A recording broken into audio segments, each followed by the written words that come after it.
Welcome to NHA Today, where we explore the path to lasting health and fulfillment through a whole food, plant-based lifestyle. Each week, we bring you real conversations with doctors, health experts, and everyday individuals who've transformed their lives through food, mindset, and community. This is NHA Today, powered by the National Health Association. Oh, no. Your eyes are not deceiving you. Your ears are not deceiving you. This is not the Exam Room Podcast. This is the NHA Today, but I am still Chuck Carroll here, joined by a very special guest, a very special friend of mine. You know him as the Gut Health MD. I call him the Prince of Poop, the Pharaoh of Fiber. I just think he's all-around one of the greatest gastroenterologists and human beings to ever walk the face of the earth. Dr. Will Bulsiewicz, thanks for being here, my friend. Oh, thank you, Chuck Carroll. Thank you for having me here, and thank you to the NHA for hosting this great podcast. So cool, man. I want to just dive right in today because when I was thinking about what in the world do I want to talk about with Dr. B, the Gut Health MD, one of the first things I thought about was heartburn. You know, so many people suffer from heartburn, and you go into any pharmacy, any grocery store, any 7-Eleven, any convenience store, and you just see like Tums, antacid, Rolaids, all of that stuff is right there. And it makes me think, like, there's a lot of people walking around suffering. And so they're kind of walking out with their chili cheese fries or their hot dogs. And then, you know, they've got the Tums in the other hand. So when you were still in practice in South Carolina, how many patients walked through your doors, Dr. B, complaining about heartburn? I mean, a bazillion, just like there were a bazillion people with constipation or a bazillion people with irritable bowel syndrome. But, you know, to undeniably contextualize this, Chuck, if you were to take a look at the top 10 most prescribed medications in America, several of those spots among the top 10 are taken up for years, going on decades, with medications that are used to treat acid reflux, the proton pump inhibitors. So these are some of the most widely prescribed drugs that exist, not to mention the people who are buying those over-the-counter solutions that you just described. All right. Now, how much of how many of the cases are, you know, something that could be really controlled by making diet and lifestyle changes? Is this something that we're really doing to ourselves? Well, I don't think it's the absence of proton pump inhibitors that causes the problem. So, yeah, there is something that's causing this. And it's not to say that if you had the perfect diet, the perfect lifestyle, and all these different things, that we would totally eliminate this diagnosis from the world. That's not fair either. I mean, there would still be some people who need those medications. There would still be some people with acid reflux. But the problem is that we don't currently use strategies to address the root of the problem, which we could and we should. We should be addressing the root of the problem. So I think, to me, Chuck, it starts with like understanding what it is, where does it come from, and what are the levers that we can pull to improve the way in which our body works and potentially reduce our dependence or even completely eliminate our dependence on medication, which is absolutely possible. All right, so let's start there. Let's unpack that. What are the most common causes of acid reflux, of GERD, that most people experience on a day-to-day basis? Again, most people. Yeah, so, you know, let me start by saying this. You hear, don't eat spicy food. Don't eat acidic food. Does that mean that spicy food and acidic foods are actually causing acid reflux, causing this problem? Absolutely not. So we need to dive deeper than that, which is where I want to take you right now. There's been this idea that acid is the issue. I would argue absolutely not. For the vast majority of people, it's not that you have too much acid. It's not that you have too little acid. It's not an acid issue at all, to be totally honest with you. It's a motility problem. And that's what we've learned through the years. So we have to start at the top, which is your throat, because this is where the digestive system begins. I mean, really, it starts with your mouth, the digestive system. But when you consume your food, you chew it, grind it up with your teeth, mix it with saliva, and when it's adequately broken down, you get into a position where you say, okay, I'm going to swallow it down. What happens? You have a whole bunch of muscles right here, the upper esophageal sphincter and the pharyngeal muscles, that work, Chuck, in a coordinated fashion to clear a path so that food will travel not into your lungs, but instead down a tube called your esophagus. And the esophagus is is, after you've entered this trap door, the first part of this continuous tube that includes the esophagus, the stomach, the small intestine, the colon, the rectum, and then things come out the other end, your bottom. Okay? The esophagus propels things down. It is one direction. The esophagus is not designed nor capable of propelling things up. Things aren't supposed to move that way. So when motility, meaning the way in which the muscles move, is working the way that it's supposed to, things will transfer from your throat down to your stomach, and the esophagus is literally just transporting through. And they get into your stomach, and there is a flap, a muscular flap, a valve that closes to keep things inside the stomach, and we call that the lower esophageal sphincter.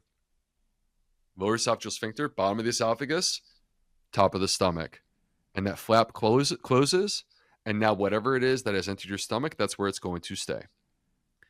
When this process is working the way that it's supposed to, Chuck, things move in a forward direction. They go from your throat to your esophagus, to your stomach, to your small intestine, to your colon, and that's the end of the road. And then if there's anything left, it comes out in the toilet. Acid reflux, by definition, is things moving retrograde in a direction that they're not supposed to. And there's breakdown of the systems in order for that to happen. So now the flap at the bottom of the esophagus has opened. It's no longer competent. Things that were in your stomach that are supposed to move in a forward direction are now squeezing and moving in a retrograde direction. And now things that are never supposed to be in the esophagus in the first place, because again, the esophagus is meant to only send things into the stomach. Now we're doing the opposite. We're sending things from the stomach into the esophagus. Now those tissues that are not designed to deal with those things are forced to be exposed to stomach acid and enzymes and bile and these other things that basically irritate the lining of the esophagus. And next thing you know, you, the person, experience heartburn and discomfort, that burning sensation in the chest.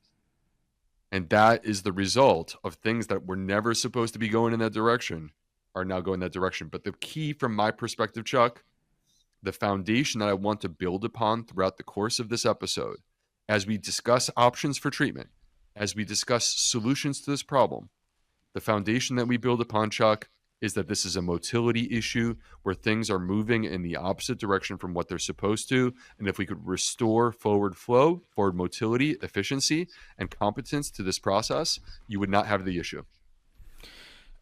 Okay, without being an alarmist, and absolutely we know that motility here is going to be, restoring that is going to be the key for everything. But I don't want to be an alarmist here. But at the same time, I also don't want people to think like, oh, it's just heartburn. It's not that big of a deal. Over time, it's my understanding that it can begin to erode somebody's esophagus. And in even more extreme cases, I've heard of that stomach acid traveling all the way up the esophagus and then going down the windpipe and actually going a little bit of it winding up in a person's lungs, which can be particularly a dangerous situation. Correct? Correct. So there's the classic symptoms of acid reflux, which I mentioned heartburn a moment ago. Heartburn occurs as a result of the breakdown of the cellular tissues that protect the esophagus.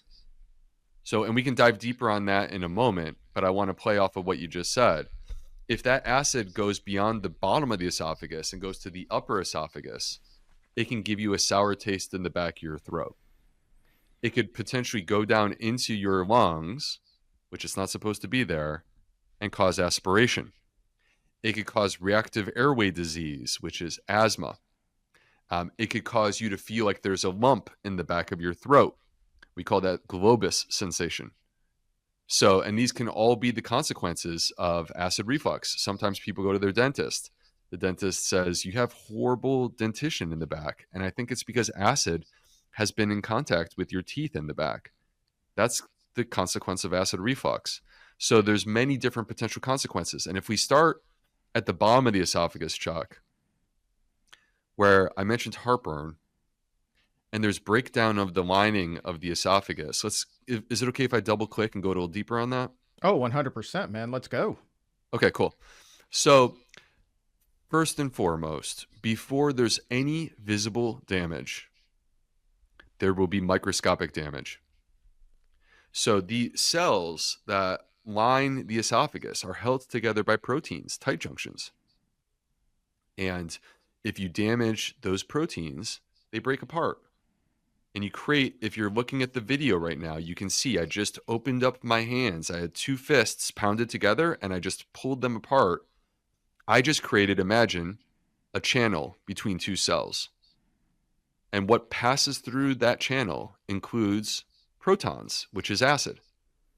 So the acid from your stomach, once we have on a microscopic level broken down those proteins, the acid from your stomach comes into contact with your esophagus, and now it gets easy access, passing between the cells and coming into contact with your nerves. And that's when you experience heartburn.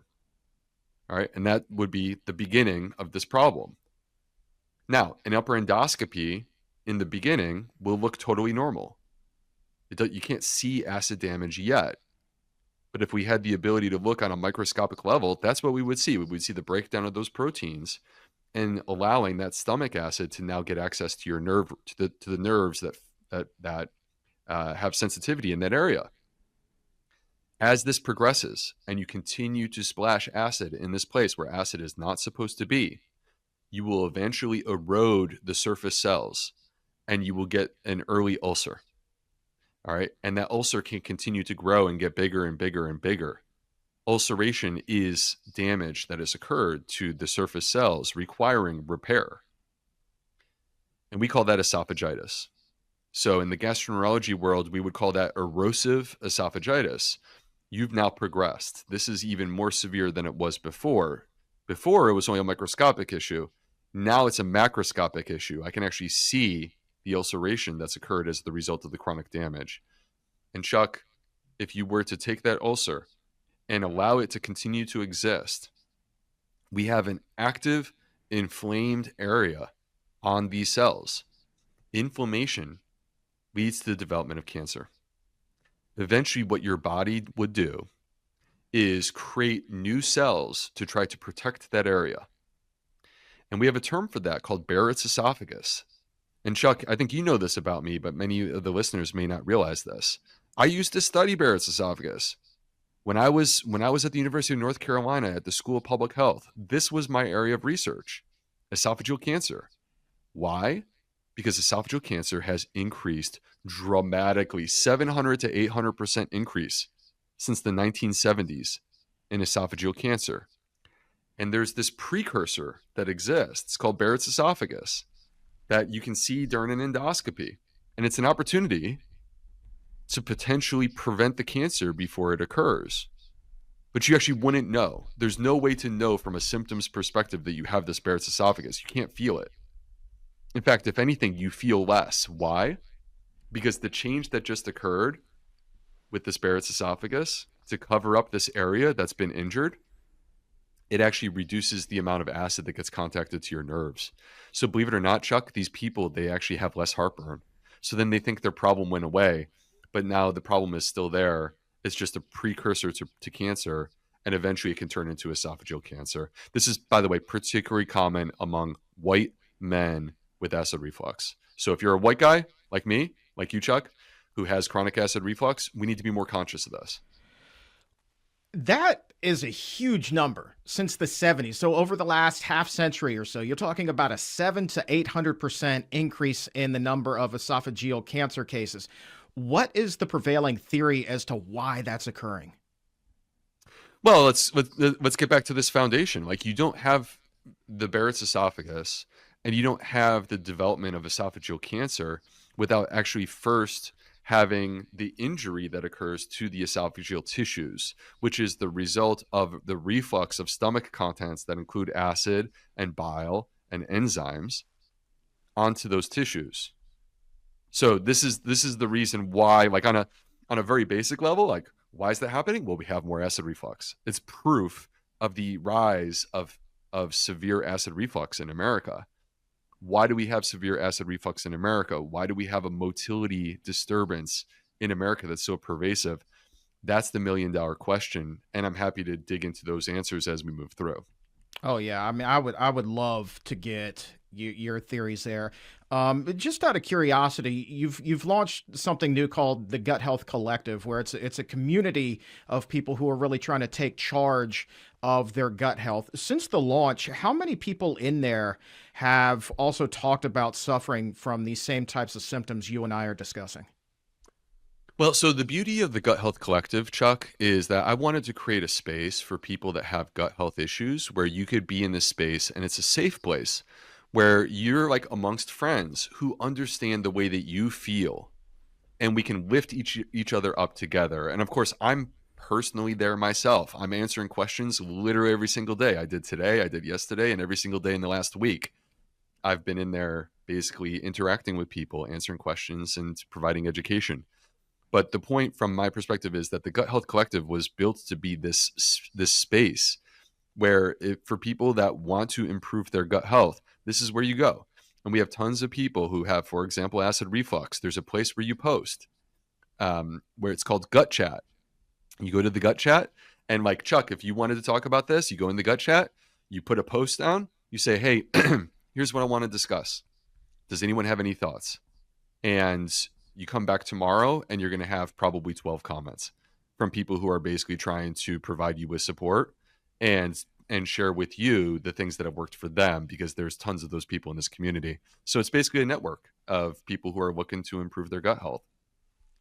That's awesome though that they get the chance to interact with you and you can throw in, your thoughts on everything as well. I think that there's a huge upside to that. Not to give a hard sell or anything like that, but I mean, how many episodes we've done together and how often people come up and they're like, "Oh my gosh, is he still practicing? How can I get him? I want to ask him about, my own specific case, what I'm going through." This just seems like a really cool opportunity for you to reach the people that way. Yeah, I can't give direct medical advice within this Right. context, right? This is Right. an educational platform, but what I'm there to do is to properly educate you with high quality information that you have great confidence in, because you know me and you know where I come from, which is I'm evidence-based and I'm looking to try to help people through the power of a plant-based diet.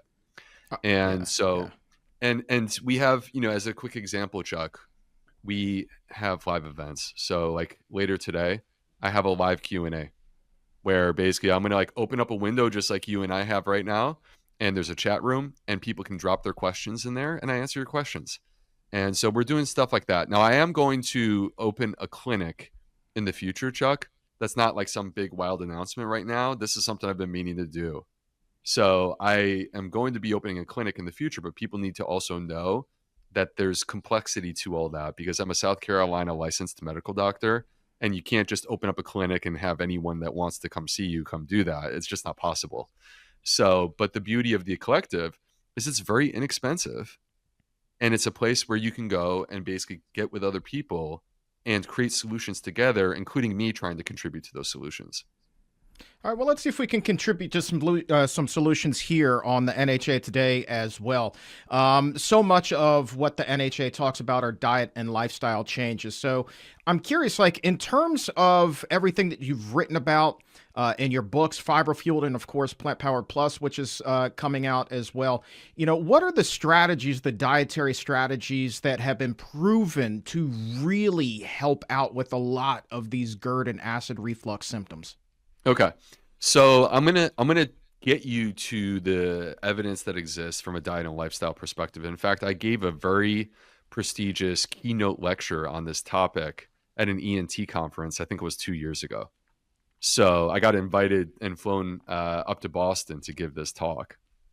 But before we talk about specific dietary stuff, let me start with the stuff that you're going to hear out there. Or if you Google this, I'm going to tell you the stuff that you're going to hear, which is to avoid spicy and acidic and peppermint and chocolate and caffeine and alcohol and smoking. I think that probably covers most of it. They're also probably going to say to avoid fried foods, fast foods. Okay. So if I could, I want to go through some of those just to explain what's going on there. Absolutely. Let's start with the big ones that everybody's heard, which would be, to me, the spicy foods, the caffeine, and the alcohol. That's like the holy trinity of reflux. That's been really hammered home time and time and time again. Yeah, yeah. So okay, so the spicy food, that, or like orange juice, right? Just orange juice. People say don't drink orange juice. It's just the acid. So let's go back to this image that I've laid down. The reason why I got into such detail is I wanted you to understand really what's happening. So imagine again that those cells are broken up, they're damaged on a microscopic level. So any acid, no matter what direction it comes from, no matter what the source is, any acid is given instant access to your nerves.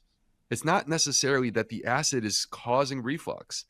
It's that the acid that you swallowed in your orange juice is going to go and pass through this area.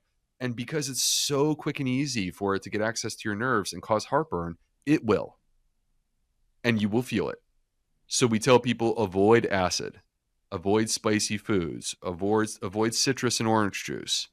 That's the reason why. It's not causing reflux. It's just coming into contact with this area of vulnerability that you have. Caffeine, alcohol. What's happening there, we believe, there's a couple things. First of all, caffeine, it's related to stomach acid production. It's not to say that stomach acid is the cause of acid reflux.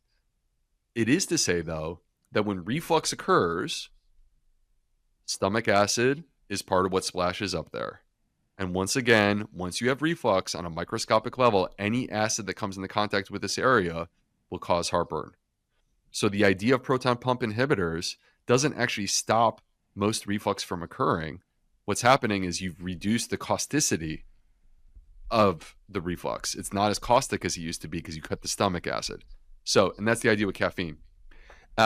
With the alcohol, it's a combination of stomach acid, and also the key here with the alcohol is that it relaxes muscles, including the lower esophageal sphincter muscle.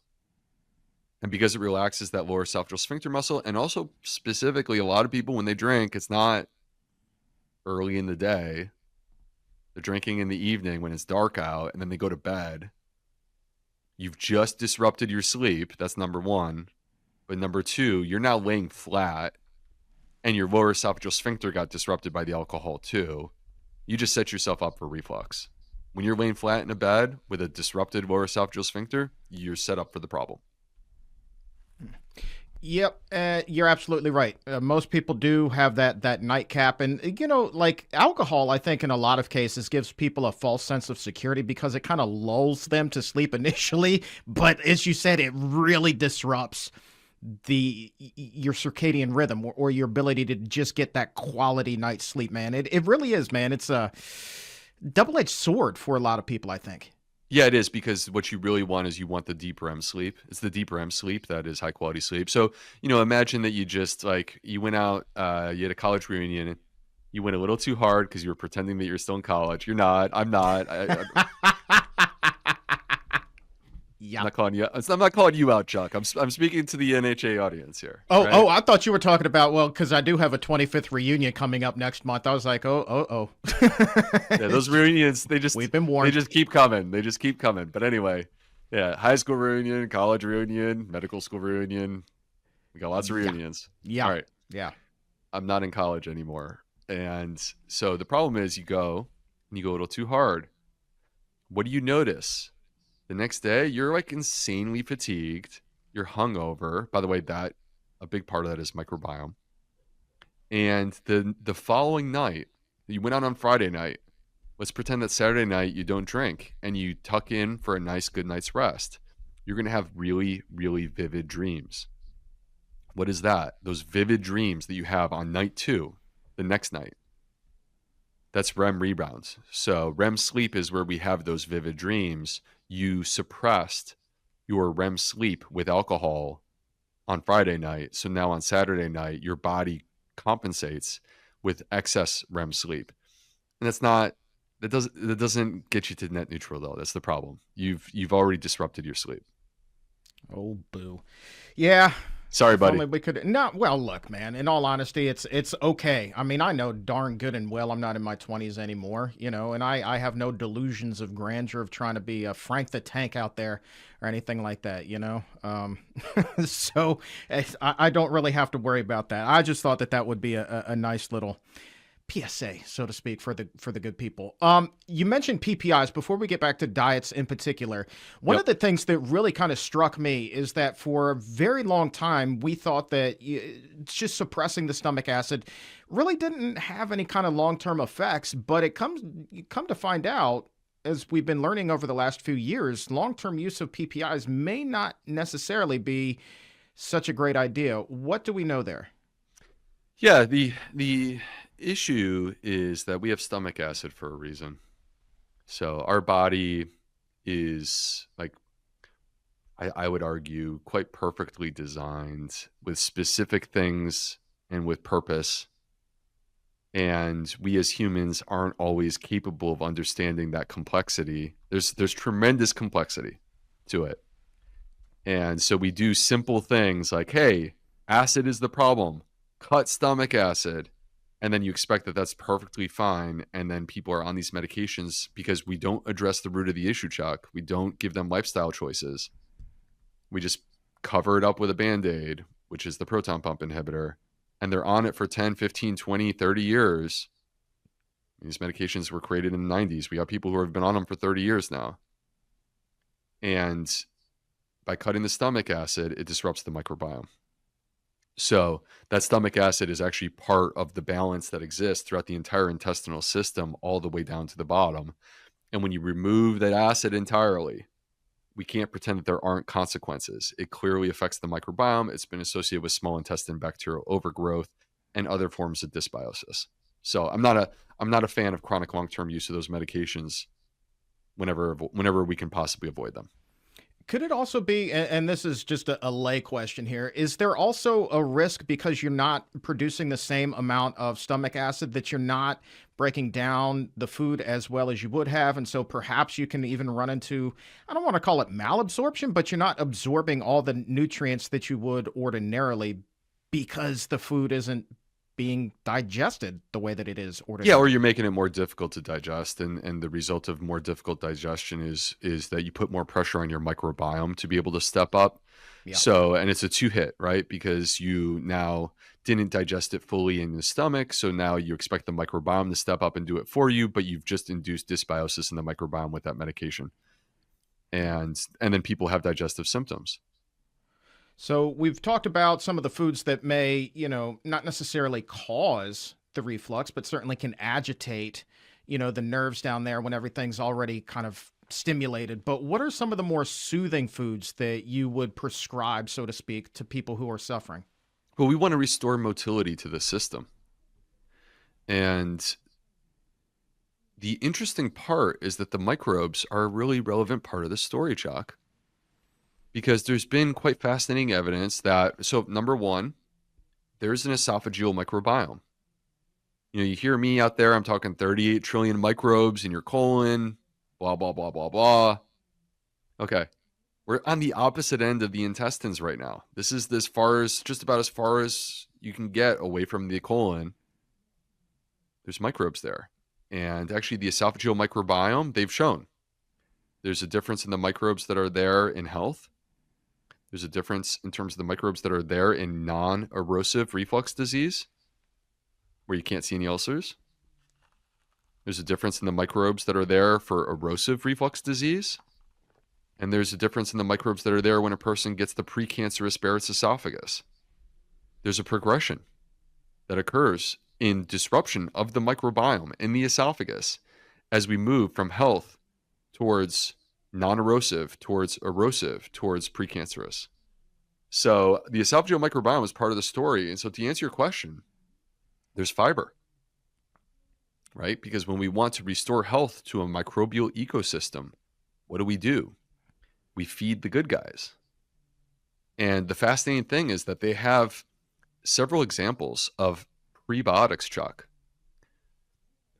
which help reflux. Why would a prebiotic help reflux? because it might be helping to address the esophageal microbiome, which may have an impact on motility in this part of the body. There's also evidence with psyllium husk. Why would psyllium husk, a fiber supplement, provide benefits to acid reflux? It's not neutralizing stomach acid. That's not what it's doing. So what is it doing?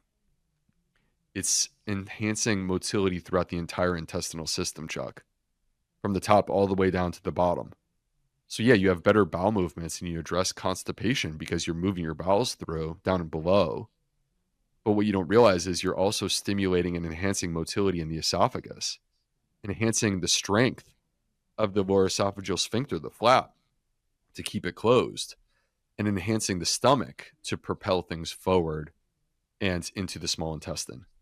So the first answer to your question of like, what are the things that we can do? The first lever that you can pull is to increase your fiber intake.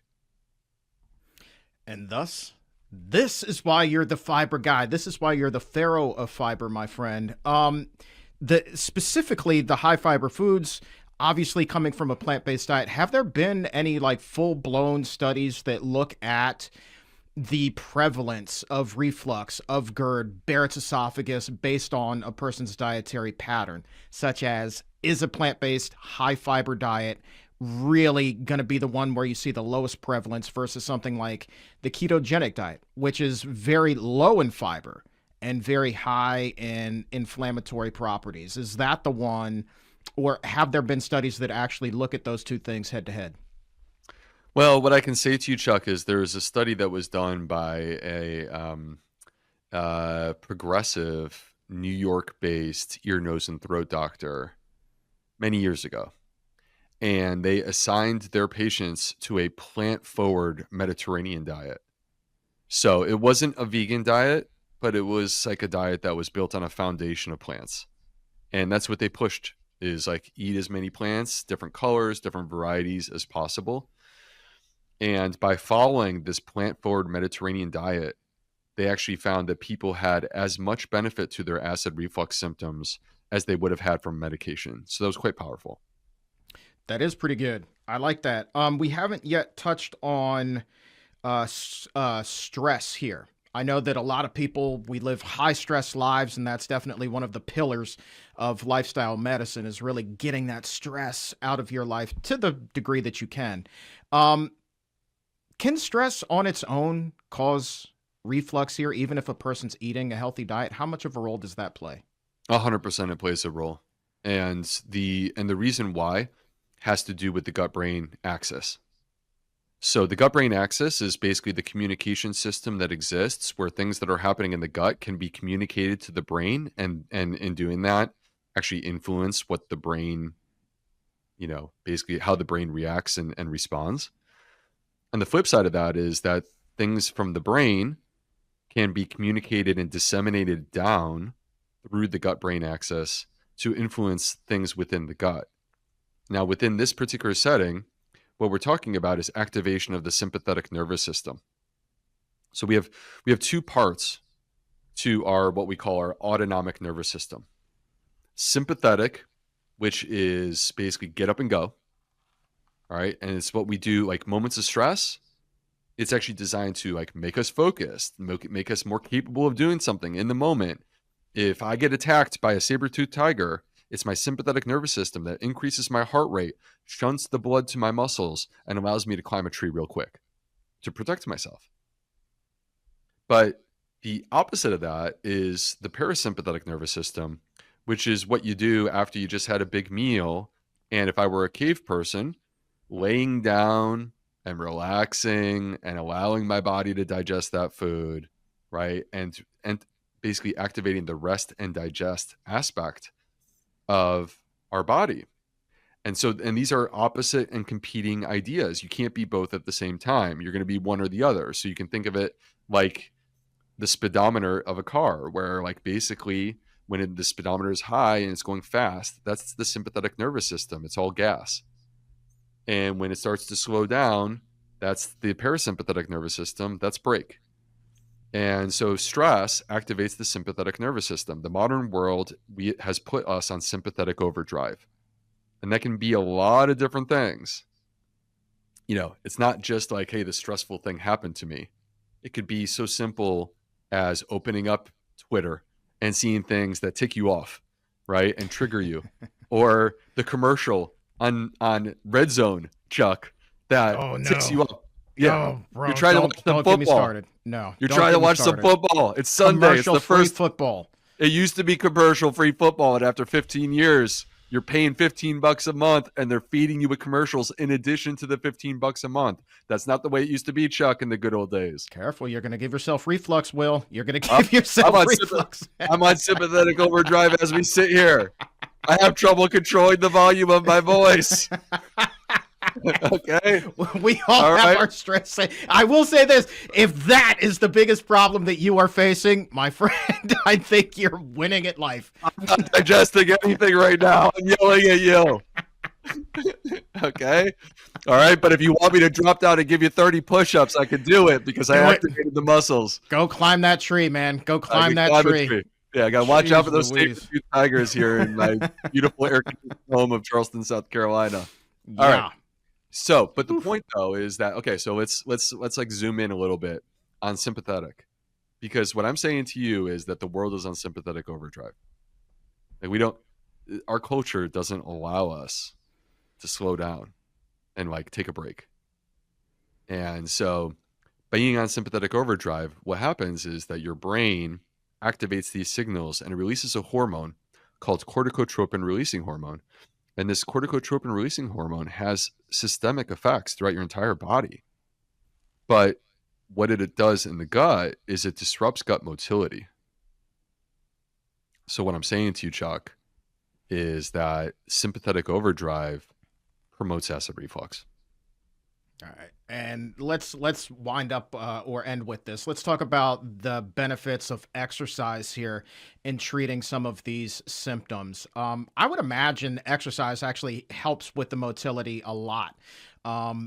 What do we know there? What's the connection between people who are sedentary and the likelihood that they're suffering from reflux versus those who are pretty active? There's no doubt. I mean, look, these things tend to travel together, right? So people who adhere to a healthy lifestyle, they many times will improve their dietary pattern, add more fiber-rich foods, simultaneously get more involved with some form of exercise. There's many different forms. There's yoga. There's obviously taking a walk or doing a run. There's also strength-based training. They all have beneficial effects on our microbes. And when you support and nurture your gut microbiome, you are working on the intermediary towards better gut motility, because it's the microbes that are pulling those strings. So whether it's the data that exists for yoga, where yoga has been shown to improve gut microbiome health and reduce IBS symptoms, or whether it's taking a walk after a meal, which has been shown to stimulate gastric emptying, stomach emptying, which, by the way, is exactly what you want to prevent acid reflux. Taking a walk after a meal to stimulate stomach emptying, which also improves bowel regularity and constipation. In all cases, exercise can contribute to better health. Hey, Chuck, real quick. Yes, sir. One thing that we haven't touched on that I feel compelled to say, if we're getting close to the close here, yes, sir, is there are some things that are not related to the food that you eat and exercise and stress. There's also the anatomy, which is the possibility of a hiatal hernia. And those are things that are anatomical that you may not have total control over. And what is happening there, a hiatal hernia, is that your diaphragm sits at the bottom of your chest, and your diaphragm has a hole in it. And that hole is supposed to line up with the lower esophageal sphincter. So the flap muscle is supposed to sit in, like, right next to the diaphragm, so that when you breathe, the diaphragm actually is pinching that area. So when things are lined up properly, you have both the diaphragm and the lower esophageal sphincter protecting you from reflux, and that's actually your reflux barrier. And what happens when you have a hiatal hernia is that the hole, now the stomach has pushed up into the chest. So the stomach, which is supposed to be in your abdomen, is actually moved upwards up into your chest. There's a number of reasons why this can happen. But the point is, now your stomach is pushing up into your chest, and the lower esophageal sphincter is way up and removed from the diaphragm. And so now your barrier is not only incompetent, but the pinching that the diaphragm does every time you breathe can actually create a pouch with the stomach that actually promotes reflux. So the reason I mention this is, like, you could do everything right, but if you have a large hiatal hernia, you might need to have that surgically repaired. And it's just something to be aware of, because that's an anatomical issue. That's not a diet and lifestyle problem. That's your anatomy. So, and sometimes we have anatomical issues that need to be dealt with. How large is a large? This is something that I know very well, what it is that you're talking about. I have one that they discovered. It's about 3 centimeters, which it's my understanding that that's borderline in the medium size, on the high end of small. But, you know, if somebody were to have a lot of these reflux symptoms and they were attributable to a hiatal hernia, how large of a hernia are we talking about most often? Well, you have to understand that the hiatal hernias come in many varieties, because you could start with a sliding hiatal hernia, where sliding basically means that it might look normal 1 minute and be very abnormal a different minute, because the stomach is sliding through that hole. So, but in terms of these measurements that we make, it's based upon an endoscopy typically, where the doctor, such as myself, you take a look and you say, okay, where's the diaphragm? Because I can see it pinching when you breathe. And where is the bottom of the esophagus? Because I can see that too. And how many centimeters separate them? 1 or 2 centimeters is small, 3 or 4 centimeters is medium, and 5 centimeters or larger is a large hiatal hernia. So, but just be aware that, like, that's not the only thing that matters when it comes to these hernias. Like, there's other aspects that we would be looking at. All right, and let's end on this. I want to circle back to exercise, then I'll ask you about Plant Powered Plus. We didn't talk about, like, how much exercise and the intensity of it. Is a higher intensity exercise going to do you more benefit, or really is it as simple as just making sure you're out there walking 30 to 60 minutes? What's the sweet spot here? Well, okay, so think about it this way. I've already shared with you that during moments of stress, that's disruptive to your motility, right? What is exercise? That's not rest and digest. You actually are activating your sympathetic nervous system in a good way. In a good way, because ultimately that's an example of where, you know, like, something that's stressful and hard actually makes you stronger on the other side when you recover from it. But if you were to eat a meal, Chuck, and then go straight to exercise, you're setting yourself up for reflux. So the idea would be that you probably shouldn't be going and doing aggressive exercise. I'm talking about, like, you know, high intensity interval training, or that kind of stuff, where you're like getting crazy in the gym, getting your heart rate way up. Okay, that probably will make your reflux worse within that context. What the exact amount is that's good for you, it's hard to, like, put an exact number to that, because these are not thresholds. These are shades of gray. So the thing that I would say is, like, more is better. Particularly considering most of us live a very sedentary lifestyle. Getting up, moving around, taking walks, spending time outside, you know, doing strength-based training, resistance type training. I would support all of that. All of the above. How much of this is covered in Plant Powered Plus, which is coming out in January, I believe early January? Well, so Plant Powered Plus is the story. It's coming out January 13th. It's available for pre-order now everywhere that books are sold. Plant Powered Plus is about inflammation. So to me, Chuck, inflammation is the health story of our time. Like, if we go and we take a look at all of the health-related issues that exist, and you ask the question, is there inflammation present? You're going to find that inflammation is in fact present for over 130 different health conditions, including the common stuff. And that's because ultimately it's our gut microbes and the gut barrier that are contributing to the development of this problem.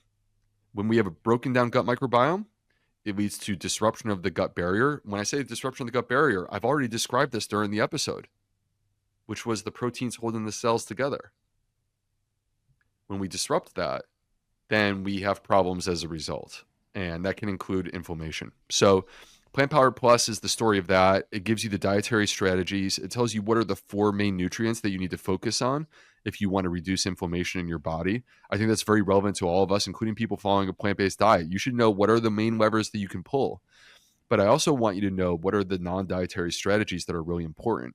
And so we dig into topics like circadian rhythm, fasting, sleep, morning light exposure, but we also talk about the gut-brain axis in great detail. Chapter 8, which is all about the gut-brain axis, is perhaps my favorite chapter, and I can't wait to share it with people. So if you have enjoyed this conversation about sympathetic overdrive, you're going to dive way deeper when you get into Plant Powered Plus. There it is. And listen, without the hard sell, I'm just telling you guys, you're going to want to pick up your copy. You can do that at theguthealthmd.com. That's also where you can sign up to become a member of the Gut Health Collective. And I, honest to goodness, believe in my heart of hearts, just having that sense of community, if you're suffering while you're suffering, to know that you're not going through it alone. Because if you've been going through something chronically, a lot of times you feel like this is happening to you and you alone, and you just want to throw in that towel. It's really cool to have a community of supporters around you who are also going through it. And I think that helps people rise above. So get your education, get your community on, man. Well, and the other thing too, Chuck, is it's not just the community. Actually, the part that I think is the coolest part, this is just my favorite part of the whole thing. I think for everyone, it's they find their own little home here. But my favorite part is we do a monthly challenge. So like right now, we're doing a circadian rhythm challenge. So if a person signs up, you will get immediate access to the 20-page workbook that I wrote myself that explains to you what this is about and how to do it. Gives you all the information that you need in order to do that. There's journaling exercises. There's a worksheet so you can track how you feel during the course of the week and basically like see for yourself the improvements that occur when you start to address this specific issue. There's a video lesson to teach you all about it. And all month we have activities related to this. We also have other stuff. Like for example, on Monday, the 15th, we're going to be joined by Dan Buettner. Dan's coming in. We're going to talk about his brand new book. It's an opportunity for people to be there and ask questions. So that's a unique and special opportunity to have Dan Buettner there with you. Or like later this month, we have other sessions that are taking place. For example, we are going to have a stress reduction session. So we talked about sympathetic overdrive. You should be there for the session where we're going to talk about how to get the parasympathetic into overdrive so we can really chill and relax and restore balance and confidence to our body. So the point being, Chuck, that this is like a dynamic space, and the only way to really understand and appreciate it is to check it out. And if you check it out and you don't like it, then you just stop doing it. But if you find something that's really special, which is what I think the people have found, then it's something that I think you're going to want to be a part of. Dude, that was the softest of soft sells. Hey, if you check it out and you find out that you don't like it, just don't do it anymore. Like it doesn't get any more honest than that. I don't want to twist your arm, right? But here's the thing. Like, you know this about me, Chuck. I'm about delivering value. Yeah. So you come and you join this community, and then you discover, holy moly, I can't believe this. This is an awesome thing, and I want my friends to be a part of it too. That's the way that it works for me. Is like, when you start inviting your friends, then it's a wonderful thing. And so that's, I think, part of what makes this community cool. So we have the circadian challenge that's happening in September. I can't tell you what the October challenge is until the last week of September, but we're going to be announcing it then. There's going to be an October challenge, a November challenge, a December challenge. It's going to be awesome. I would like to throw out a challenge for the month of October. That would be to bring back 7 hours of commercial-free football. Now, can you make that happen in the collective, Will? Can you? Please. I can't make that happen, Chuck, but what I can do is give you the tools and strategies that you need to offset the stress of the blood pressure and heart rate rise that you just had in the last 30 seconds. That's all I can ask for, and I do appreciate it. Dr. Will Bulsiewicz, you are the best, my friend. Appreciate you taking some time to hang out with us here on the NHA Today. Thank you, Chuck, and thank you to all the NHA members and also to the NHA as an organization. Thank you for joining us on the NHA Today podcast. Subscribe and follow the National Health Association on YouTube and social media for the latest in plant-based science and healthy lifestyle support. For more resources, articles, and information about our membership and conference, visit healthscience.org. Until next time, here's to your plant-powered health.